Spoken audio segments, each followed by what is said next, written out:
Hi, I'm the awful chef.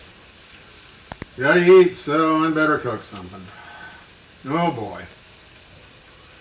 So today I'm making pasta, and I won't call it Amatriciana, I will call it Americana. Because while it is a bacon and tomato pasta, like the Italian classic pasta, spaghetti alla Amatriciana, we're making it American style, which is a little richer. So, in the pan, I started with a couple of cloves of garlic, rough chopped, put in some salt and pepper, olive oil, put it in there until it started, just to make some noise, until the garlic started talking. Then I threw in a cut up onion, a diced onion, and that's the foundation for a lot of dishes. So our next magic trick is bacon. Yeah. If you're in Italy, it's pancetta. Here, we're doing Americana. It's bacon. All right. All you experienced people out there know I just did something wrong. That bacon is going to render down its fat, and I will not be able to pour it off.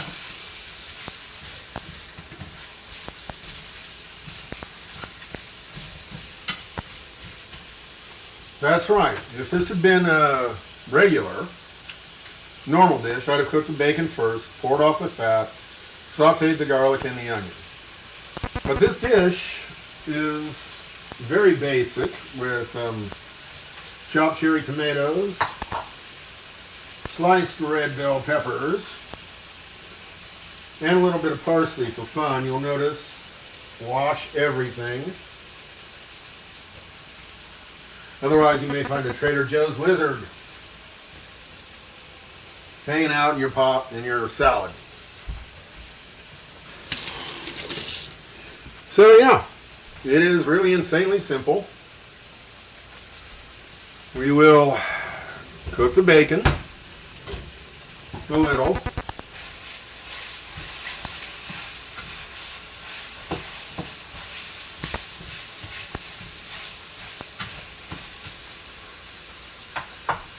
Throw in some sliced red bell pepper.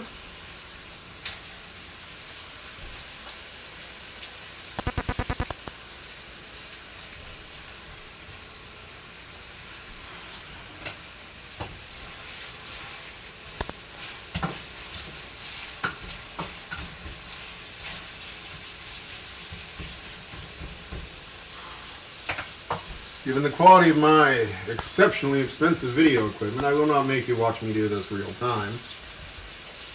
But after a while, that'll cook down, and then I'll throw in the tomatoes. And it'll be kind of fresh, kind of warm when we mix in the pasta. I'm not going to cook down the tomatoes. I want them warm, I want them slightly broken down, but I do not want them gooey.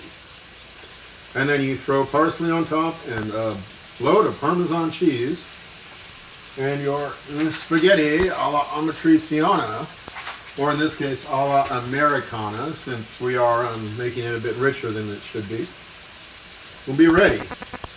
The bacon fat will combine with the starch in the pasta to make a magnificent sauce. If you want, you can add a little Wondra flour to thicken it, but basically the fat and a little starch from the pasta is the sauce. So we are cooking nicely. Let's see.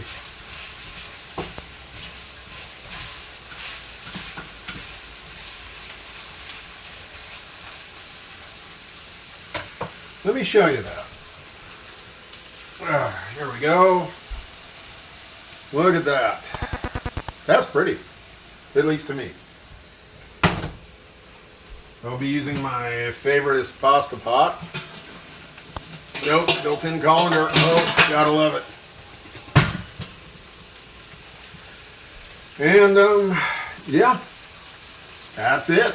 That's all it takes to make an Italian classic, a bit richer American style, but that's it.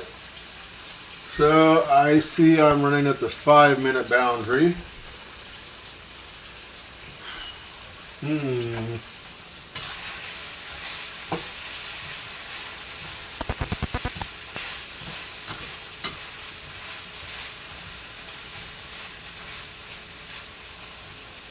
I will confess I'm debating boring you with more of my inspired talk.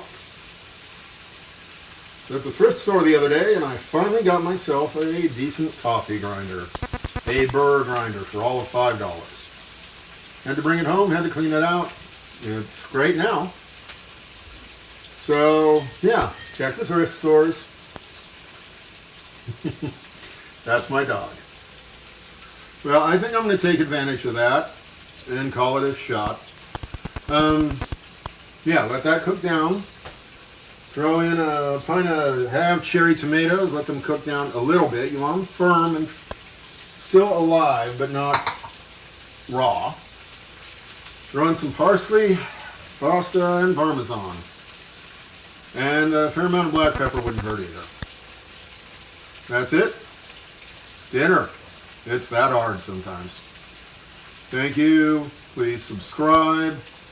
YouTube is sending me to jail slowly, one step at a time, because nobody's subscribing. Thank you. Bye.